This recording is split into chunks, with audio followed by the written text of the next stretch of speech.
Imaginez dimanche avec Whirlpool. Entrez dans un monde fantastique.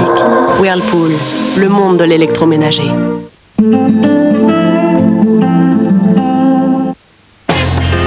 put a spell on you. Ray Charles, Miles Davis, Fats Domino, Louis Armstrong, tous réunis dans une inoubliable collection. Jazz and Blues, une collection de références des éditions Atlas.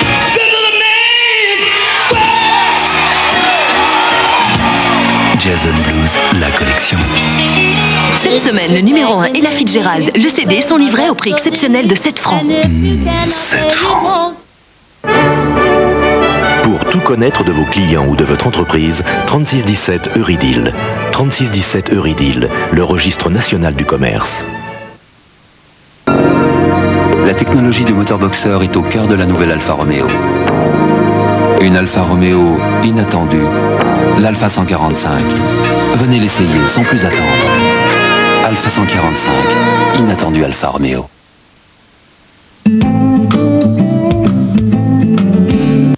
Navarro se doutait qu'un jour, son ancien ami reviendrait pour lui faire payer sa dette. Eh bien, montre-toi puisque tu es là. Comment refuser? Il lui doit la vie. Je t'écoute, mais fais vite. J'ai besoin d'elle, putain, retrouve-la. Priorité, retrouver Isabelle Tapiron. Bah, on l'a logée, la fille, hein. C'était à 30%. Bravo, merci. Comment t'as fait? Si vous avez vraiment ces documents, c'est de la dynamite. J'ai peur. On les quitte, hein? Tu dois rien, je te dois rien. C'est à égalité. À l'ami, à la mort, Navarro, lundi 20h50 sur TF1. Fondateur de Médecins du Monde et ancien ministre de la Santé, Bernard Kouchner est un homme en colère. Vous savez, c'est tellement simple de passer à côté des malheurs. Journaliste, éditorialiste, économiste, Jean Boissonnat porte un regard lucide sur la violence de ce siècle. La France a profondément changé en 15 ans. À 20 ans, sans domicile fixe, elle a vécu l'exclusion au quotidien. Et moi, je m'en suis pris plein la tête. Sur le plateau d'Ex-Libris, ils parlent de cette indignation qu'ils ont écrite et qui les fait avancer. Ex-Libris, indignation, lundi 23h45 sur TF1.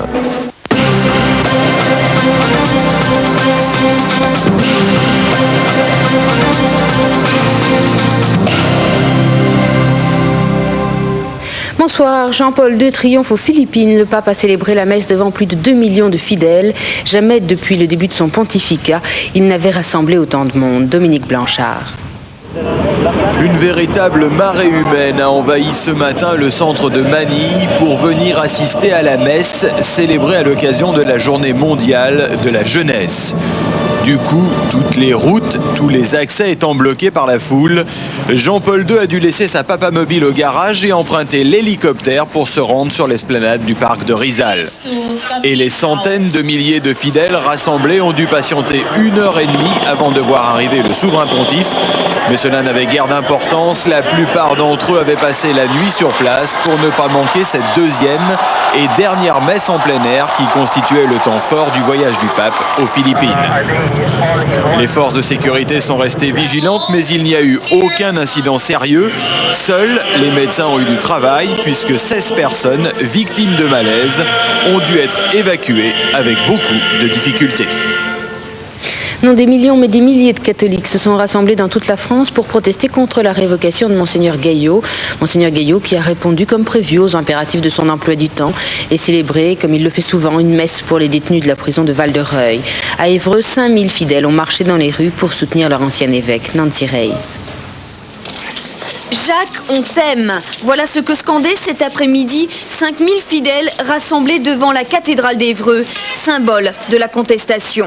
Répondant à l'appel des 15 diacres du diocèse, les manifestants protestent contre le verdict de Rome et défendent l'évêque progressiste, porte-parole des exclus. Jacques Gaillot avait le mérite de s'adresser à tous et justement et d'être accueillant vis-à-vis de tous, ce qui n'est peut-être pas le cas de tout le monde dans l'Église. C'est l'invitation à aller vers les exclus qui est le message de l'Évangile. Et là aujourd'hui c'est exclure quelqu'un qui fait ce travail-là. C'est pour ça que je suis choqué. Je ne suis pas croyant, je ne fréquente pas l'Église, mais je suis certain que si j'avais une Église à fréquenter, ça serait celle de Jacques Gaillot. Parcourant les rues de la ville normande, les fidèles ont applaudi l'évêque déchu alors qu'il apparaissait sur le balcon de l'évêché. Bien, je trouve merveilleux votre capacité de mobilisation.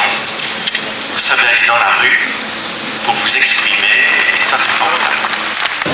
Et déjà, les fidèles lancent une pétition pour protester contre le verdict du Saint-Siège. Elle sera envoyée à Rome. En attendant, Monseigneur Gaillot célébrera dimanche prochain sa dernière messe chez lui, en la cathédrale d'Évreux. S'il restait une once de suspense, Charles Pasqua l'a levé. Édouard Balladur, confirme le ministre de l'Intérieur, fera acte de candidature dans le courant de la semaine. Il est revenu aussi sur les raisons qui le poussent à soutenir le Premier ministre plutôt que Jacques Chirac. Tout remonte à 1993. La présence de Jacques Chirac est légitime dans une campagne présidentielle. Elle est logique. Moi, je trouve simplement que la situation d'aujourd'hui est la conséquence également logique des décisions qui ont été prises en 1993. Lorsque Jacques Chirac n'a pas voulu aller à Matignon, Dieu sait que vous lui avez suffisamment dit. Conseillé d'y aller. Enfin bref, c'était la décision lui appartenait. Donc aujourd'hui, nous sommes dans une suite logique des décisions qui ont été prises à l'époque.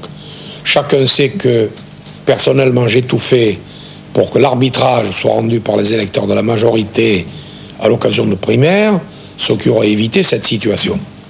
Ça n'a pas été possible, ben n'en parlons plus. Le premier tour jouera donc son rôle. Michel Giraud, le ministre du Travail, longtemps silencieux sur la question, a lui aussi choisi Édouard Balladur plutôt que Jacques Chirac.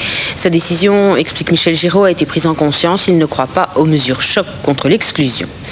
La prudence de Laurent Fabius, invité du grand jury RTL Le Monde, qui n'a pas voulu se prononcer sur le nom d'un candidat socialiste. Et il se dit pour un candidat de rassemblement dont le portrait robot n'est pas tout à fait celui de Lionel Jospin. L'ancien Premier ministre est revenu aussi sur le soutien de Charles Pasqua à Édouard Balladur, analyse d'une stratégie. Peut faire la passerelle entre un électorat extrême et M. Balladur. Et de ce point de vue-là, c'est pas tellement M. Pasqua qui m'intéresse. Je suggère que on s'intéresse à cette neutralité, souvent bienveillante, qui existe, j'espère ne pas vous choquer en disant cela, entre M. Le Pen et M. Balladur. Chaque fois que M. Le Pen parle de M. Balladur, il a des mots extrêmement compréhensifs. Jean-Marie Le Pen, qui a un moral d'acier, il espère figurer au deuxième tour des présidentielles à Tours, à l'occasion de la convention du Front National. Il a plaidé pour une 6e République nationale, populaire, sociale, propre et souveraine, où l'on renverrait les immigrés dans leur pays et où l'on rétablirait la peine de mort. Et tout le parti se mobilise autour de ce candidat qu'il veut considérer comme le challenger principal du Premier ministre. Daya Bay 2, la France va construire une deuxième centrale nucléaire en Chine, 2 tranches de 1000 MW, un contrat de plus de 10 milliards de francs, plus que l'ensemble des exportations françaises vers la Chine l'année dernière, un projet qui rassemble EDF, Framatome et GEC Alstom. Après l'offre de paix signée à Rome par les islamistes et l'opposition algérienne, le GIA, le plus extrémiste des groupes armés islamistes, propose à son tour d'arrêter la guerre. Mais il pose un certain nombre de conditions qui paraissent difficiles à accepter pour le pouvoir algérien. De Navid Al-Revel. Si le gouvernement algérien accepte ce document, alors le GIA est prêt à arrêter la guerre. Ce document est le résultat de l'accord entre les 8 partis de l'opposition algérienne qui se sont réunis vendredi à Rome. Dans un communiqué envoyé à Paris, le GIA, pourtant absent en Italie, pose comme première condition à l'arrêt des combats l'acceptation du document final de Rome par le gouvernement algérien. Mais ce n'est pas la seule condition. Le groupe islamique armé veut aussi l'application de la loi de Dieu pour les généraux, c'est-à-dire leur mort. La libération immédiate et sans condition de 2 des leurs. Le GIA réclame enfin la dissolution de tous les partis communistes ou athées. Si le chef du gouvernement algérien, Liamine Zeroual, peut difficilement se plier à ces conditions, le communiqué du GIA marque de toute façon un revirement dans la politique du groupe armé qui appelait jusqu'ici à la guerre sainte sans aucune trêve ni aucun dialogue avec le pouvoir. Et un nouvel assassinat politique dans la banlieue d'Alger, celui d'un membre du CNT, le Conseil national de transition, successeur de l'Assemblée nationale dissoute. En Tchétchénie, l'armée russe toujours tenue en échec par les séparatistes tchétchènes. Les soldats russes ne sont toujours pas parvenus à se rendre maîtres du palais présidentiel de Grozny, en partie détruit, et les combats se poursuivent. Selon des sources militaires, les Russes ont perdu 500 hommes depuis le début du conflit. 1 millier ont été blessés et 150 faits prisonniers. Les sports maintenant avec la Coupe de l'América, 2e régate éliminatoire et 2e défaite pour France 2, le voilier de Marc Pajot. Il a été devancé de plus de 2 minutes par les Néo-Zélandais. Le 17e Dakar, victoire de Pierre Lartigue sur Citroën ZX et de Stéphane Peter Hansel sur Yamaha pour les motos. Marianne Cottenhoff. Cette année encore, l'expérience aura payé dans le Dakar. Pierre Lartigue sur Citroën a remporté son 2e succès consécutif dans le rallye mythique, permettant ainsi à la marque au chevron de triompher de sa grande rivale Mitsubishi, sacrée en 92 et 93. Pour s'imposer, Lartigue a joué la carte de la régularité. En prenant la tête depuis la Mauritanie, il pouvait se permettre de lever le pied dans les derniers jours, laissant les Mitsubishi de Bruno Sabi et Jean-Pierre Fontenay soigner leur orgueil blessé avec des victoires d'étape. Chez les motos, le suspense a été plus intense. Stéphane Peter Hansel a dû attendre l'avant-dernier jour pour prendre l'ascendant avant de s'imposer à Dakar avec plus de 23 minutes d'avance sur l'Espagnol Jordi Arcarons et décrocher ainsi sa 4e victoire dans le rallye africain. Football, c'est finalement le PSG qui s'est qualifié pour les 16e de finale de la Coupe de France. Les Parisiens ont battu Rennes 3-1, mais il a fallu jouer les prolongations. David Berger. 4 jours après sa déconvenue en championnat, le Paris Saint-Germain s'est fait une grosse frayeur en 32e de finale de Coupe de France face à Rennes. Tout avait pourtant bien commencé pour les Parisiens avec ce but de Paul Le Guen, libre de tout marquage. Extérieur pied gauche à bout portant. La suite est moins flatteuse pour le PSG avec des Rennais qui prennent le jeu à leur compte et se créent quelques bonnes occasions comme ce coup franc prolongé de la tête par Will Todd sur la barre transversale. À force de vouloir gérer le résultat, les Parisiens s'exposent à la domination adverse et à 5 minutes de la fin, Marco Grassi est déséquilibré dans la surface par Alain Roche. C'est le pénalty. Grassi se fait justice lui-même en force et envoie les deux équipes en prolongation. 30 minutes supplémentaires durant lesquelles le PSG retrouve ses capacités offensives. Mais c'est sur une grosse erreur du gardien rennais que les Bleus reprennent l'avantage. Une sortie hasardeuse de Gilles Rousset, contrée involontairement par Denis qui marque contre son camp 2-1. Paris est qualifié et fin de match euphorique avec un 3e but somptueux du Ballon d'Or africain. Centre de Valdo et reprise instantanée de George Weah en pleine lucarne. Score final 3-1. Tirage au sort des 16e de finale mercredi. C'est la fin de cette édition, je vous souhaite une très belle nuit.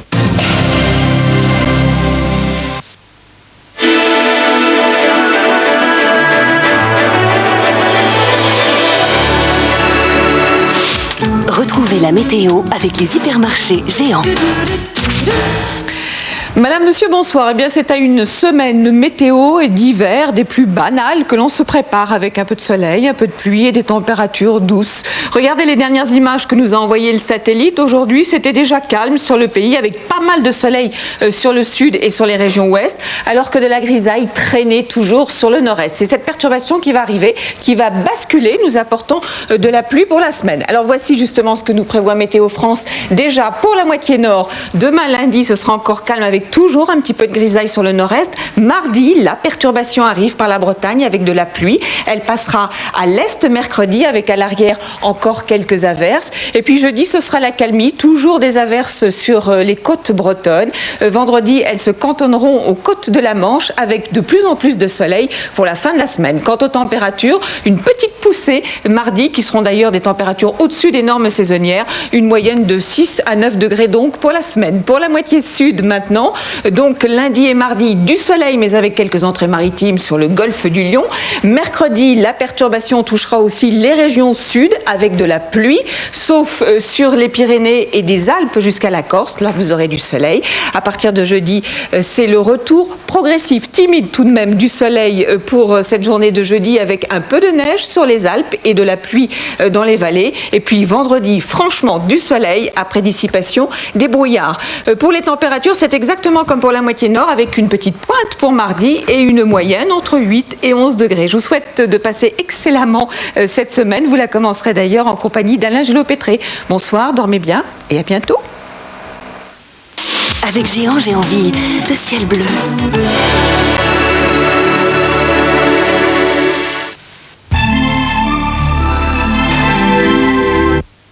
Pour sa coque, Babybel a copié la nature. Imaginez si la nature copiait Babybel. Pour garder la fraîcheur, protéger la saveur, on trouverait, c'est sûr, des coques rouges plein la nature. Babybel, Babybel. Babybel, ouvre-toi. Je vais vous raconter comment je suis devenu l'ami d'une fille formidable. Elle se trouvait un peu trop ronde. Elle était merveilleuse. Aussi, je ne fus pas mécontent qu'elle me demandât de l'aider. Nous décidâmes qu'elle perdrait le superflu, mais pas l'essentiel. Parfois, c'était facile. Parfois, un peu plus dur. Mais c'est ainsi que nous sommes devenus inséparables. Et voilà le résultat. Tiens, les grands là, faudrait peut-être que je m'en occupe un peu aussi. Contrex, mon partenaire minceur. Et un viennois de Chambourcy pour monsieur. Merci.